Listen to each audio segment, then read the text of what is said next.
परम प्रेममय श्री ठाकुर जी के श्री चरणों में कोटि कोटि प्रणाम। जगदीश्वरी जगपालिनी पुरुषोत्तम अर्धांगिनी प्रणाम तुम्हें नारायणी। परम पूज्यपाद पीतिदेव श्री बरदा के श्री चरणों में कोटि कोटि प्रणाम। समस्त इष्ट परिवार के श्री चरणों में कोटि कोटि प्रणाम। आचार्य देव के श्री चरणों में मेरा कोटि कोटि प्रणाम। यहाँ उपस्थित पंजाधारी दादा, मातृमंडली, छोटे छोटे बच्चों को मेरा यथा योग्य स्थान पर भक्ति भरा प्रेम भरा जय गुरु। आज ये नववर्ष है।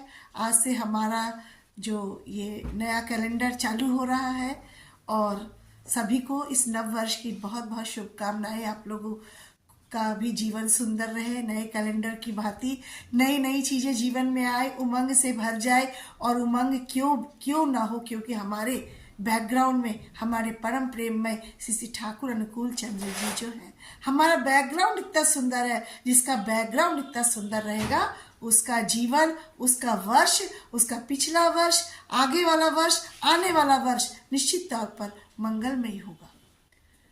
ठाकुर जी की बातें अनंत है, हरि अनंत, हरि कथा अनंता। तो मैं अपने जीवन से घटित कुछ बातें जो मेरे पास प्रचुर मात्रा में भरी, अभी माँ ने कुछ हार्मोन्स की बात कही, उसमें हैप्पी हार्मोन्स की भी बात कही।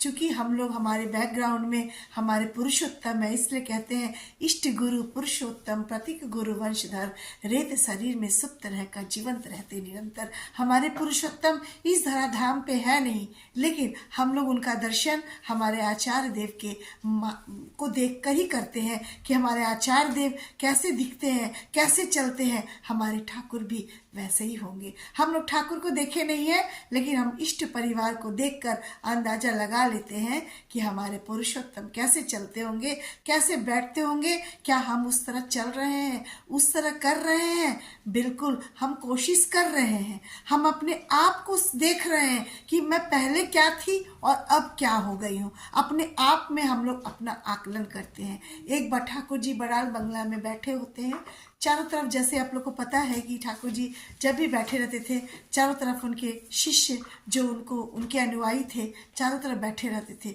तो ठाकुर जी हमेशा उनको बड़ी माँ का जिक्र करना बहुत पसंद आता था। अपनी जो प्रियतमा है, अपनी प्रियतमा का जिक्र वो हम हमेशा करते थे। और जब वो करते थे, वहाँ जो के अनुयायी जो बैठे होते थे, मेरे पिताजी ने भी उनको देखा है। उनकी बातों से समझ में आता है, वो दृश्य बिल्कुल आंखों के सामने आ जाता है कि ठाकुर जी बैठे हैं, सारे अनुयायी बैठे हैं और ठाकुर जी पूछ रहे हैं, यही बोल तो बड़ी माँ कैसे दिखती है।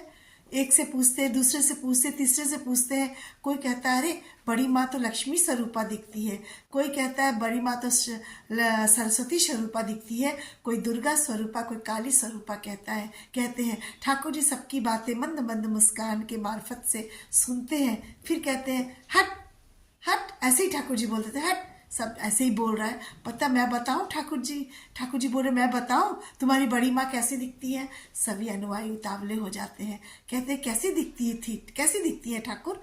तो ठाकुर कहते तुम्हारी बड़ी माँ पहाड़ी सुंदरी दिखती है। उनका स्वरूप पहाड़ी सुंदरी का है। जिस तरह पहाड़ी लोग सुंदर होते ही है, और पहाड़ी है चूंकि, तो वो कर्मठ बहुत होते थे है। तो ठाकुर जी वही कहते तुम्हारी बड़ी माँ जो है, हमारी बड़ी बहू जो है, वो सुंदर के साथ साथ कर्मठ है, इसलिए मैं उसको पहाड़ी सुंदरी कहता हूँ। बड़ी ठाकुर जी अक्सर जिक्र करते थे अपनी बहू रानी, उसको बड़ी बहू बोलते थे ठाकुर जी अपनी पत्नी को। एक बार ठाकुर जी बैठे हैं, कह रहे हैं सुनता हूँ कि जो लड़कियां हैं, जो माँ लोग हैं, उनको लक्ष्मी कहते हैं। ये मैं सुनता आ रहा हूँ। जिसके भाग्य में ऐसी लड़की लिखी होती है वो भाग्यशाली होता है। मैं ही वो भाग्यशाली इंसान हूँ जिसके कपाल में, जिसके भाग्य में सिर्फ बड़ी बहू जैसा बहू लिखा है। जानते हो, बड़ी बहू ही ऐसी है जो कर्ता माँ को इतना सहन करती है।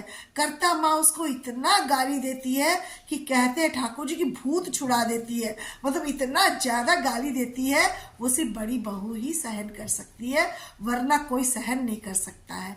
और कहते हैं, और बड़ी बहू क्या करती है? बड़ी बहू कर्ता माँ के पीछे पीछे पीछे पीछे घूमती रहती है, कोई काम नहीं जानती है, लेकिन वो कर्ता माँ से काम ले लेके छीन छीन के काम करती है और दिन के अंत में जब सुबह से शाम डांट सुनते सुनते हो जाती है, जब रात आती है, तो वही कर्ता माँ उनको बहुत प्यार से खिलाती भी है। तो बड़ी बहू ऐसे ही बड़ी बहू नहीं बनी, उसके पीछे कर्ता माँ का हाथ है। हम लोग क्या सोचेंगे, हम लोग आजकल हम लोग भी बोलते हैं अरे हमारी सास जो है ना, सांस लेना मुश्किल कर दी है, लेकिन इसको पॉजिटिव वे में, अभी माँ बोल रही थी ना कि पॉजिटिव हार्मोन बहुत होना ज़रूरी है, तो हमको पॉजिटिविटी बहुत रखना ज़रूरी है। जब हम पॉजिटिव रहेंगे तो कर्ता माँ की सारी बातें पॉजिटिव हो जाएंगी और हमारा जीवन सुंदर होगा, और दिन के एंड ऑफ द डे हमको सुंदर सा भोजन मिलेगा, सुंदर सा आदर मिलेगा, सुंदर सा सम्मान मिलेगा। हमारी बड़ी माँ संरक्षण विधि में बहुत माहिर थी, बहुत ज़्यादा। एक बार ठाकुर जी कह रहे हैं, एक बार एक दादा आते हैं ठाकुर जी के पास, ठाकुर जी से कहते हैं ठाकुर मैं बहुत अस्वस्थ हूँ, मैं बचपन से ही पेट की बीमारी से ग्रसित हूँ और अभी भी मेरे पेट का बीमारी चल रहा है, मैं युवा अवस्था में आ गया हूँ लेकिन मेरी पेट की बीमारी जा ही नहीं रही है। तो ठाकुर जी इसको कहते हैं, बड़ी गंभीरता से कहते हैं कि एक थैकाल फल होता है, थैकाल फल को सुनते हैं खाने से वो बीमारी चली जाती है, उस बीमारी में आराम मिलता है। पर वो तो दादा कहते हैं थैकाल का तो मैं नाम भी नहीं सुना हूँ, देखा भी नहीं हूँ, कहाँ से थैकाल लाऊंगा। और उनके मन में ये बहुत ज़ोरों शोरों से दादा के मन में चल रहा था कि काश मुझे थैकाल मिल जाता और मैं अपने जो रोग है उससे रोग मुक्त हो जाता। खैर वो बहुत चिंतित थे, ठाकुर जी के पास बैठे थे, ठाकुर जी भी मंद मंद मुस्कुरा रहे थे, थैकाल के बारे में पूछ रहे थे, लेकिन कोई भी इंसान बता नहीं पा रहा था कि थैकाल यहाँ मिलेगा, कैसा होता है, किस तरह होता है। थोड़ी देर बाद ठाकुर जी मंद मंद मुस्कुराते हैं, कहते तुम बड़ी माँ के पास चले जाओ, बड़ी माँ के पास जाओ, हो सकता है उनके पास थैकाल तुमको मिल जाए।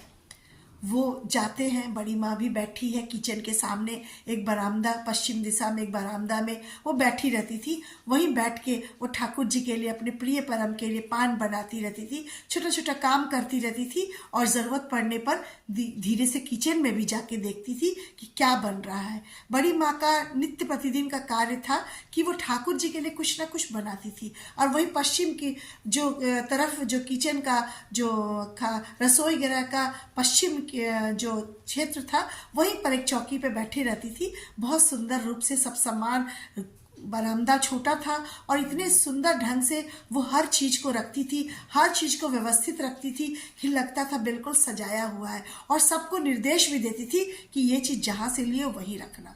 वो दादा आते हैं और दादा आके बड़ी माँ को प्रणाम निवेदन करते हैं। बड़ी माँ बहुत सुंदर ढंग से, बहुत प्रेम से अपने प्रिय परम के लिए एक एक पान का बीड़ा बनाती है और रखती जा रही है। बीच बीच में रसोई गृह में जाके भी कुछ सब्जी बना रही होती तो चला के आती हैं। ऐसा लगता है, जब मैं बोल रही हूँ ना, मैं जब पढ़ भी रही थी तो मुझे ऐसा लग रहा था कि मैं वहाँ चली गई हूँ, बिल्कुल पश्चिम बरामदे में, बड़ी माँ का जो पश्चिम किचन के बगल का जो पश्चिम बरामदा है, उसको मुझे पढ़ते वक्त इतना सुंदर लग रहा था कि मैं वहीं पर बैठी हूँ और मैं उस दादा के साथ हूँ। इतना सुंदर उसमें वर्णन किया गया था। तो दादा जाके बड़ी माँ को प्रणाम करते हैं और कहते हैं कि थैकल चाहिए माँ, बड़ी माँ थैकल चाहिए। तो बड़ी माँ कहती थैकल, अच्छा थैकल कहाँ मिलेगा, अच्छा रुक जाओ मैं देखती हूँ। तो उनके साथ एक अमीय माँ समय साथ रहती थी। अमीय माँ को कहती है जरा अमीय माँ जाना उस रूम में, उस वहाँ पे देखना पलंग के नीचे एक डेगची रखा है, डेगची में एक छोटा सा कटोरा रखा है, उस कटोरे में नीला कटोरे में एक नीला कप रखा है, उस कप को उठा के ले आओ। अमीय माँ जाती हैं और वहाँ से वो लेके आती है नीला कप, जो इतने सुंदर ढंग से संरक्षित करके बड़ी माँ ने रखा था, लाती हैं और उसमें से थैकल का कुछ टुकड़ा उस दादा को देती है कि थैकल खाओ। उसके बाद वो चले जाते हैं दादा। बड़ी माँ, ठाकुर जी हंसते मुस्कुराते हैं, कहते हैं कि बड़ी माँ बोलती तुमने ही भेजा था ना उनको थैकल लेने। तो ठाकुर जी बहुत ज़ोर ज़ोर से हंसते हैं, बहुत ज़ोर ज़ोर से, इतना ज़ोर से हंसते हैं कि बड़ी माँ की भी हंसी निकल जाती है। दोनों, जब मैं पढ़ रही थी मुझे लग रहा था कि बड़ी माँ बैठी हैं सामने, पान लगा रही हैं और ठाकुर जी का गुड़गुड़ा चल रहा है और ठाकुर जी जोर जोर से हंस रहे बड़ी माँ को देख के कि कहाँ कब का मैं इसको थैकल रखने दिया था, हो गया होगा 4-5 महीना और वो अभी मैं बोला हूँ। अब बड़ी माँ इतने सुंदर ढंग से उसको संरक्षित करके रखी थी और वो थैकल निकाल के देती है। दोनों मंद मंद मुस्कुराते हैं उस परिवेश की बात करते हुए। जो लेखक है वो कह रहे इतना सुंदर परिवेश था, इतना सुगंधित वातावरण था उधर। ठाकुर जी ठहाका लगा के हंस रहे हैं, बड़ी माँ उनको देख के मुस्कुरा रही है और बहुत सुंदर परिवेश था। तो हमारे ठाकुर जी ऐसे हैं और बड़ी माँ ऐसे। जैसे ठाकुर जी कहते हैं अगर बड़ी माँ नहीं, बड़ी बहू नहीं होती तो मैं ठाकुर नहीं होता। इतना उन पे विश्वास करते थे और बड़ी माँ भी हमेशा दिन रात उनके ही पीछे लगी रहती थी। एक बार की बात है, मैं हमारे जो सह सचिव हैं सत्संग आश्रम के, राजू दादा, उनके घर हमारा बहुत आना जाना रहता है। हम लोग दुर्गापुर से आते थे तो उनके घर ही रुकते थे। उनकी दादी बड़ी माँ के समय उनकी खूब जाती आती थी बड़ी माँ के पास। तो उनसे हम लोग पूछते थे दादी बड़ी माँ कैसी दिखती थी, बड़ी माँ कैसी लगती थी, उनको हम लोग पूछते थे क्योंकि हम लोग तो देखे नहीं थे। तो वो कहती थी बड़ी माँ बिल्कुल शांत बैठी रहती थी, बिल्कुल शांत, बहुत कम हंसती थी, बहुत कम बोलती थी और बहुत नपातुला बोलती थी, इसलिए और हमेशा मीठा बोलती थी। ठाकुर जी कहते हैं कथाई यदि मिष्टी फोटे सोहाग व्यवहारे दरदी थी अनेक पावी अंतरे बाहिरे। कहते हैं बातें करना गुड़ के जैसा, रहे देह लिपटाए, बड़ी होने पर भी मीठी बातें उल्टी दिशा में धाए। तो ठाकुर जी ने जो वाणियाँ लिखी है वो यूं ही नहीं लिखी है, उसको हमारी बड़ी माँ हर क्षण हर पल उसको बड़ी माँ उसको पालन करती थी, तभी ठाकुर जी इतनी वाणियाँ लिख पाते थे। एक बार एक ऋतिक दादा, सच्ची की घटना मैं बता रही हूँ। एक बार एक ऋतिक दादा, हम लोग जब जाजन करते हैं, सब लोग यजन याजन इष्टवृत्ति सब लोग करते हैं, 3 चीजें तो सब लोग करते हैं और ज्यादातर जब भी याजन करने जाते हैं तो हम लोग अमूमन बोलते हैं, किसी को याजन करते हैं यजन याजन इष्टवृत्ति करने से काटे महावृत्ति, यानी हमारी जो इष्ट वृत्ति है हमको मुक्ति दिलाती है, हमको मोक्ष दिलाती है, हमको बाधा विपत्ति से बचाती है। आपद विपद जितना भी आए मन में रखना जोर, माथे पे तेरे दयाल ठाकुर क्या चिंता तेरी ओर। तो वैसे एक ऋतिक दादा, राह चलते हुए एक दादा मिले, उनसे नमस्कार दुआ सलाम हुआ और दादा उनसे कह रहे हैं, वो दादा कह रहे थे जो जा रहे थे और ऋतिक दादा से मिलते हैं, दुआ सलाम करते हैं और कहते हैं कि दादा मैं बहुत मुसीबत में हूँ। ऋतिक दादा लोगों का यही काम है यजन याजन करना और सबको दीक्षा करना। तो दादा बोले जब ये विपद में है ही, इसी समय लोहा गर्म है और इस समय हम अगर हथौड़ा से चोट करेंगे तो शायद कुछ काम बन जाएगा। तो ऋतिक दादा ने बोले कि जब ये है ही ये मुसीबत में तो इसको क्यों ना मैं ठाकुर जी का 2 शब्द ही सुना दूं। उन्होंने कहा जानते हो तुम दीक्षा ले लोगे ना तो तुम्हारा जीवन सुंदर हो जाएगा, इस आपद विपद से बच जाओगे। इसलिए मैं कहता हूँ कि जय जन याजन इष्ट वृत्ति करने से काटे महावृत्ति। ऋतिक दादा बहुत जोर शोर से ये बात उसको बताए जा रहे थे। वो तो दादा सोचे जब मैं विपद में हुई और ये ऋतिक दादा इस तरह बातें ही कर रहे हैं, चलो मैं दीक्षा ले ही लेता हूँ, दीक्षा लेने में क्या जाता है। खैर ऋतिक दादा दीक्षा लेते हैं और जैसे हम लोग बोलते हैं कि हम लोग दीक्षा ले लिए, दूसरे दिन हमारा कुछ अच्छा होगा, बहुत अच्छा होगा, तब तो हम ठाकुर जी को मानेंगे, नहीं अच्छा होगा तो ये बेकार है, इनको हटाओ। वो दादा दीक्षा लेके जाते हैं, दीक्षा लेके जाते ही दादा का पैर फिसल जाता है बाथरूम में और दादा गिर जाते हैं और दादा का पैर फ्रैक्चर हो जाता है, पैर की हड्डी 2 भागों में विभक्त हो जाती है। दादा सोचते थे क्या मुसीबत है, मैं मिला ऐसे समय में और मैंने उनकी दीक्षा ली। वो बहुत जोर से कह रहे थे कि इष्टवृत्ति लाती सबका परित्राण, इतनी सारी बातें मुझे कह के गए, मैंने तो इष्टवृत्ति किया तो मेरा पैर टूट गया। उस अवस्था में, उस दर्द भरी अवस्था में वो दादा फोन लेते हैं और अपने ऋतिक दादा को फोन करके खूब गाली गलौज करते हैं। ऋतिक दादा कह रहे हैं इतना वो मुझे गाली देता है कि मानो मेरे धोती में ही लगता है मेरा पेशाब हो गया, इतना मुझे डांटा, इतना मुझे डांटा। खैर जब ये बात मैं बोला हूँ तो निश्चित तौर पर कल्याण ही होगा। उनका प्लास्टर बनता है, खूब मजबूत प्लास्टर बनता है। पहले तो इस एक हफ्ते के लिए वैसा ही प्लास्टर कच्चा, फिर पक्का प्लास्टर बनता है। कोसते रहते हैं रोज उस ऋतिक दादा को भी, ठाकुर जी को भी। पता नहीं मैं कौन सा समय था, कौन से लग्न था, कौन सी मेला थी जो मैं उन दादा से मिला और मेरी दीक्षा हुई। मेरा पैर टूट गया, प्लास्टर पैर लेके वो किसी तरह जी रहे थे। जब ऐसे ही घर में लोग बाग देखने के लिए आते हैं, तो उनको भी देखने के लिए आए थे बहुत सारे लोग, और उनके बिस्तर पर ही उनके इर्द गिर्द बैठे थे। अब दादा को, जिनका पैर फ्रैक्चर हुआ था, उन दादा को अब टॉयलेट आया, बाथरूम जाना था, लेकिन वो संकोचवश नहीं बोल पा रहे थे कि मुझे वॉशरूम जाना है। वो संकोच कर रहे थे, ऐसे ही बोले कि मैं घबरा रहा हूँ, थोड़ा मैं बाहर निकलूँगा। तो अपना वैशाखी लेके वो दादा बाहर जाते हैं। बाहर जाते हैं तो बोलते हैं अब बाहर कोई नहीं है, यहीं पर मैं बाथरूम टॉयलेट हो लेता हूँ, ताकि फिर मुझे संकोच ना करना पड़े, शर्मसार ना होना पड़े। तो वो एक जगह बैठते हैं टॉयलेट के लिए, खड़े ही होते हैं, इतने में एक करैत सांप वहाँ रहता है। करैत सांप बैठा रहता है अंधेरे में। दादा, स्ट्रीट लाइट नहीं था, अंधेरे में दादा देख नहीं पाते हैं।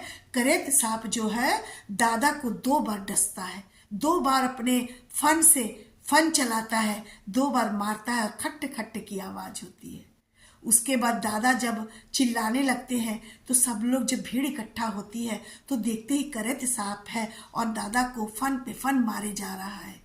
लेकिन पता है कितना चमत्कार है, वो फन उनके प्लास्टर पे लग रहा था। बार बार प्लास्टर पे वो करैत सांप उनको डस रहा था, और चूंकि प्लास्टर चढ़ा था तो उनको उसका असर नहीं हुआ। उस समय दादा को समझ में आ गया, यजन याजन इष्ट वृत्ति करने से काटे महावृत्ति, इष्ट वृत्ति लाती लाती सबका परित्राण। उस समय उन दादा को समझ में आ गया कि इष्ट वृत्ति करने से मैं जो ठाकुर जी को कोस रहा था, मतलब कितने दूरदर्शी हैं ठाकुर जी, कि उनको पता था कि ये दीक्षा लेगा, दीक्षा लेने के बाद इसका पैर फ्रैक्चर, इसका कहीं पर कोई ग्रह था, कोई दोष था, और वो फ्रैक्चर होगा, उस फ्रैक्चर के माध्यम से ही ये बचेगा। तो हमको पता नहीं है ठाकुर जी हमारे लिए क्या लिखे हैं, हम उनको कोसते हैं, लेकिन हम लोग को पता नहीं होना चाहिए कि वो क्या लिखे हैं। परमपिता जो हमारे लिए लिखते हैं बहुत ही अच्छा लिखते हैं। एक बार बड़ी माँ बैठी हैं और उस दिन कोई खाना बनाने वाला कोई नहीं रहता है, तो बड़ी माँ 300-400 लोगों का खाना अकेले ही बनाने की ठानती है कि मैं ये खाना अकेले ही बनाऊंगी। बड़ी माँ बैठी रहती हैं और खाना बनता है, बनाती हैं, पानी भी लाना पड़ता है। उस समय इतना आसान नहीं था जीवन जितना अभी आसान है कि जगह जगह टोटी लगी है, जहाँ तहाँ हम पानी भर लेते हैं। उस समय का जीवन बहुत कठिन जीवन था। इसके पहले का जीवन भी, मैं तो अभी की बात कर रही हूँ, अभी तो इतना आसान है, उस समय का जीवन इतना कठिन था।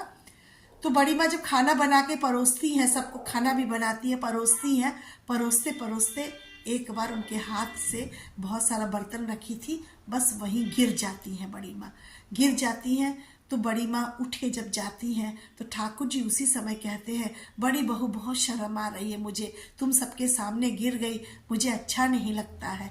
बड़ी माँ उस दिन से इस बात को ठान ली कि ठाकुर जी की को जो चीज़ अच्छा नहीं लगता है वो चीज़ मैं नहीं करूँगी। हम लोग क्या सोचते हैं कि बड़ी माँ ने लालटेन जलाया, ठाकुर जी ने पालक साग खा लिया, तो क्या इसके पीछे का क्या रहस्य है? प्यार तो है ही है, इसके पीछे का रहस्य यही है कि उन दोनों में इतना प्रेम था। ठाकुर जी कह रहे हैं कि मैं कभी बड़ी माँ से लड़ा नहीं, एक बार मैं लड़ा था जब एक पेड़ गिर गया था, उसी दिन मैं बड़ी माँ पर गुस्साया था, वरना मैं बड़ी माँ पर कभी नहीं गुस्साता हूँ, और न वो गुस्सा करती है। बड़ी माँ तो खुद ही कहती है कि मैं ठाकुर मैं चली जाऊंगी पहले तो तुमको बहुत कष्ट होगा। कौन चाहता है? हम लोग सोचते हैं कि हम लोग जब जाएं तो हमारे मांग में सिंदूर हो, हमारे लिलाट पे लाल बिंदी हो, लेकिन बड़ी माँ ऐसा नहीं सोचती थी। बड़ी माँ अपने स्वार्थ के लिए कुछ नहीं सोचती थी। हम लोग प्यार की बातें तो बहुत करते हैं, लेकिन हम लोग बहुत स्वार्थी हैं। हम लोग सोचते हैं कि हमारे पति हम सधवा जाए, पूरा बिंदी लगाए रहे, सिंदूर लगाए रहे, उसके बाद मेरे पति की क्या गति होगी, उससे हमको क्या लेना देना है, हम तो अपने सौभाग्यवती जाएंगे। लेकिन बड़ी माँ कहती थी कि मैं पहले जाओ, मैं पहले चली जाऊंगी तो ठाकुर तुमको कौन देखेगा, इसलिए मैं जानती हूँ, मैं चाहती हूँ ठाकुर तुम पहले जाओ। बड़ी माँ ने ऐसा ही सोचा और भगवान ने वैसा ही किया। ठाकुर जी पहले चले गए, बड़ी माँ बाद में गई। तो ये होता है पति पत्नी का प्रेम, ये होता है लगाव। और हम लोग लगाव की बात करते हैं, हम लोगों का लगाव बिल्कुल बिल्कुल, मैं जो कहते हैं ना, हम लोग रसायन युग में, भौतिक युग में जी रहे हैं। हम लोग का लगाव बिल्कुल भौतिक ही है, क्योंकि हम लोग दूसरी तरह बातें करते हैं। तो बड़ी माँ की संचय विधि इतनी संचित थी, इतना सुंदर रखती थी। लोग कहते हैं उस समय के परिवेश की बात जब करते हैं कि बड़ी माँ इतना सुंदर से अपने कपड़ों को सजा के रखती थी कि अगर 5वां नंबर का कपड़ा निकालना है तो 5 ही नंबर का निकलेगा। हम लोगों की तरह नहीं कि एक कपड़ा निकाला और पूरा का पूरा ढह गया। बड़ी माँ की बातें सुनने और जानने से हम लोगों को क्या सीख मिलती है? हम लोग को यही शिक्षा मिलती है। जब मैं भी खाना बनाने जाती हूँ, चाहे दाल धोती हूँ, चाहे चावल धोती हूँ, पहले ये सब नहीं था। पहले सब धो दिया, जो चावल गिर गया वो बह गया, जो दाल गिर गया बह गया। लेकिन जब बड़ी माँ की बातें सुन सुन के हम लोगों के मन में एक दाना गिरता है, अरे बड़ी याद आता है, फट से दिमाग में एक बल्ब कौंधता है और ध्यान आता है, अरे बड़ी माँ होती तो एक चावल को भी उठा लेती, बड़ी माँ होती तो एक दाल को भी उठा लेती। तो कहते हैं ना, सुनने से सुनते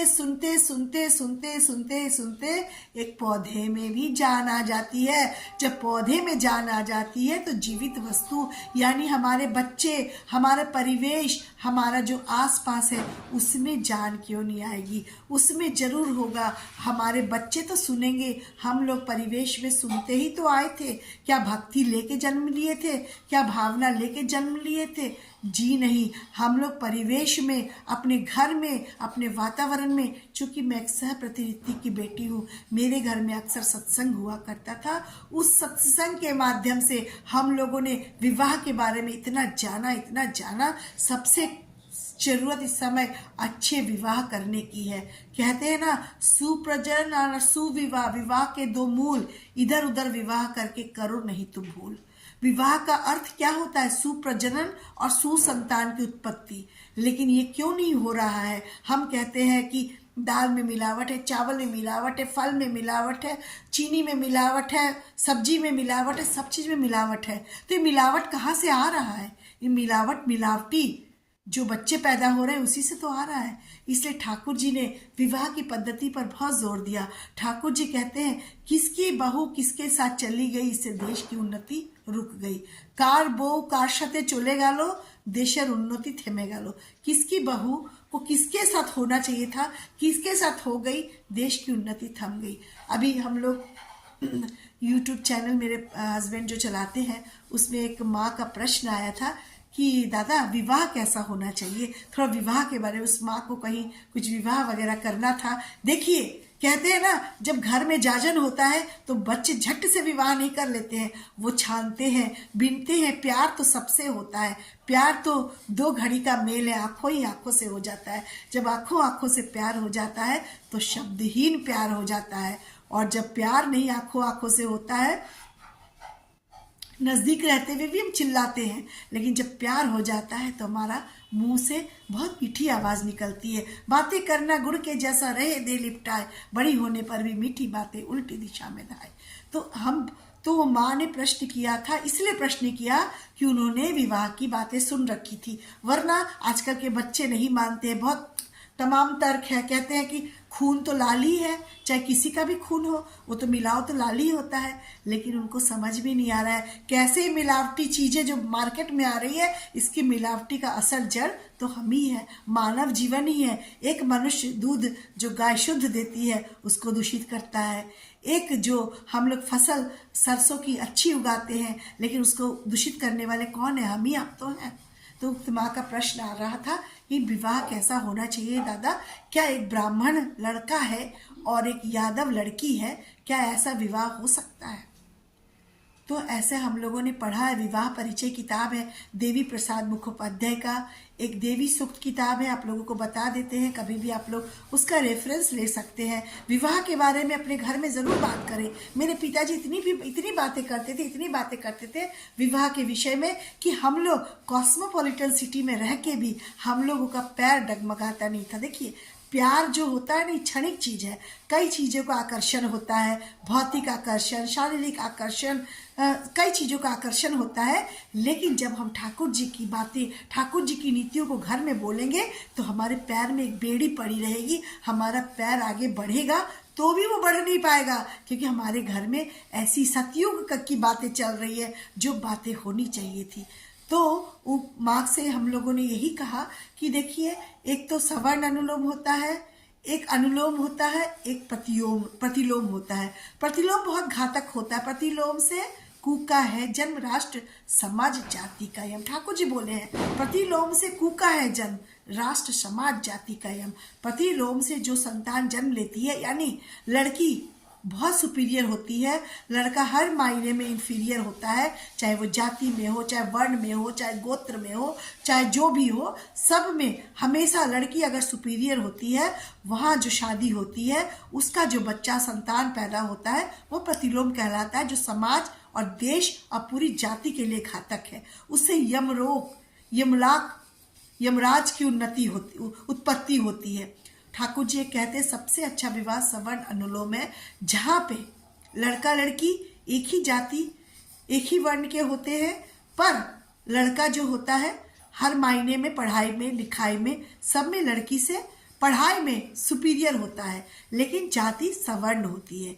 एक अनुलोम होता है जहाँ पे लड़का उच्च जाति का है और लड़की निम्न जाति की है, तो ऐसे विवाह को अनुलोम कहते हैं। इस विवाह को भी ठाकुर जी ने समर्थन किया और सवर्ण अनुलोम को तो बहुत बेस्ट कहा। और ठाकुर जी इंटरस्टेट मैरिज पे, अंतर जातीय, अंतरराष्ट्रीय विवाह, माने एक स्टेट से दूसरे स्टेट का विवाह पर बहुत जोर देते हैं कि एक स्टेट से दूसरे स्टेट जाति वर्ण सब बराबर रहेगा, लेकिन शादी हो सकती है। जैसे मैं बिहार की हूँ, मेरी शादी उत्तर प्रदेश में हो गई है, तो ऐसा करने से हम लोगों का कितने सारे सांस्कृतिक चीज़ों का आदान प्रदान होता है और हम लोग दूसरे को जानते हैं, एक दूसरे को समझते हैं। ठाकुर जी की भावधारा को एक स्टेट से दूसरे स्टेट पे हम ले जा सकते हैं, फैला सकते हैं। तो ठाकुर जी ऐसी विवाह की परिकल्पना किए हैं। मैं चाहूँगी कि हर मंच पे विवाह की बातें हो जाए, क्योंकि हमारी जो युवा पीढ़ी है वो भ्रमित है, उनको समझ में नहीं आता है मैं किस दिशा में जाए। क्षणिक आकर्षण के लिए वे अपना घर परिवार सब बर्बाद कर देते हैं। क्षणिक आकर्षण ही तो है, खुद से विवाह करते हैं, सारी चीजें खुद से करते हैं, फिर भी खुश नहीं है। हम लोगों का विवाह हमारे पिताजी, हमारे परिवार के देखरेख में हुआ था, तो क्या हम खुश नहीं हैं? पर लड़कों के पास बहुत अनंत प्रश्न है। तो आप लोग अपने घर में विवाह परिचय की किताब जरूर रखें, देवी सूक्त की किताब रखें और विवाह के विषय में जरूर बात करें। मैं अपनी बातें कर रही हूँ। मैं जब कॉस्मोपॉलिटन सिटी में रहती थी, क्या ऐसा मुझे नहीं प्रतीत होता था? मुझे विवाह आकर्षण से मैं भी प्रभावित थी, मैं भी देख के दूसरे से प्रभावित होती थी। लेकिन चूंकि हमारे घर में सतयुग का प्रवेश था, हमारे घर में हमारे पापा हमेशा विवाह की बातें करते थे, सब चीज की बातें होती थी, चर्चा होती थी, तो हम लोगों के पैरों में एक बेड़ी थी। हम लोग पैर निकालते भी थे तो पैर निकल ही नहीं पाता था। तो इस तरह, और ठाकुर जी कहते हैं कि थोड़ा सा वर्षों में अंतराल हो। आजकल के जैसे कहते हैं, अरे वो लड़का लड़की में 7 साल का अंतर है, अरे 7 साल के अंतर में कौन शादी करता है, वो तो बहुत छोटी हो जाएगी। ऐसी बातें करते, ऐसी बातें नहीं है। आप लोग जब अगर साइंस के विद्यार्थी हैं तो आप लोगों को समझ में आएगा कि लड़कियां जो है उम्र के जल्दी उम्र उनकी ढल जाती है, लड़कों की उम्र देर से ढलती है, इसलिए उनका तारतम्य बिठाने के लिए एज गैप भी रखना पड़ता है। ठाकुर जी की बातों का साइंटिफिक मीनिंग है, कोई इधर उधर की बातें नहीं है। तो मैं यही कहना चाहूँगी इस मंच के माध्यम से कि आप अपने बच्चों को, हम लोग अपने बच्चों को विवाह के संबंध में बताएं, समझाएं कि इसका साइंटिफिक इफेक्ट क्या है। ये कोई रूढ़िवादी नहीं है, कोई अंधविश्वास की बातें नहीं है। ऐसे ही शादी ठाकुर जी, बड़ी माँ और ठाकुर जी का तो ज़्यादा बहस का पार्थक्य नहीं था, लेकिन उस उनमें एक ठाकुर जी सब तरह से बड़ी माँ से सुपीरियर थे और ठाकुर जी कहते थे अगर बड़ी बहू नहीं होती तो मैं ठाकुर नहीं बन पाता। हम सबका जीवन भी ऐसे ही है। ठाकुर जी ने जो साग खाया, बड़ी माँ ने जो लालटेन जलाया, क्या यूं ही जलाया? हमको दर्शा रहे हैं कि कोई पति पत्नी में प्रश्न ही नहीं होना चाहिए। जहाँ प्रश्न शून्य हो जाते हैं, ठाकुर जी को लेके लोग कहते हैं मैं ये भगवान को ज़्यादा मानती हूँ, मैं वो भगवान को ज़्यादा मानती हूँ, लेकिन जब घर की बात आती है, जब घर की परिवेश की बात आती है, तो पूरे परिवार में किसको ज़्यादा मानते हैं? तो सभी लोगों का एक ही उत्तर रहता है, अपने पतिदेव को। मैं भी अपने परम प्रेममय श्री ठाकुर जी को सबसे ज़्यादा मानती हूँ। मैं गर्व के साथ कह रही हूँ कि वो मेरे इष्ट है, वो मेरे निष्ठ है और मेरे आदर्श है। और भगवान की मैं इज्जत जरूर करती हूँ और उनकी भी पूजा करती हूँ, लेकिन सबसे परम प्रेममय मेरे श्री ठाकुर जी हैं। जिस तरह हमारे पति हमारे घर में हमारे सबसे प्रिय है, उसी तरह ठाकुर जी हमारे परम प्रेममय सबसे प्रिय है। इसलिए एकनिष्ठ बनिए। एकनिष्ठ बनने से आप देखिएगा आपकी बहुत सारी समस्याओं का समाधान हो जाएगा, नहीं तो हम जीवन में भटकते रहेंगे। इसीलिए कहते हैं समय गंवाया पथ खोजन को, अनुष्ठान का आडंबर अनुष्ठान ही पाया हमने, पथ गया चूल्हे भार। जो हम लोग पथ खोजने के लिए निकले हैं और वो पथ नहीं मिलेगा और हम अनुष्ठान में फंस जाएंगे और हमारा जीवन अंतिम अवस्था को चला जाएगा। इसलिए सत्संग करो स्वस्थ जवानी में, बुढ़ापा किसने देखा है, बुढ़ापा किसने देखा है। इस मंच के माध्यम से सभी को फिर से एक बार नव वर्ष की शुभकामनाएं देते हुए सभी को बहुत बहुत जय गुरु। जय गुरु माँ।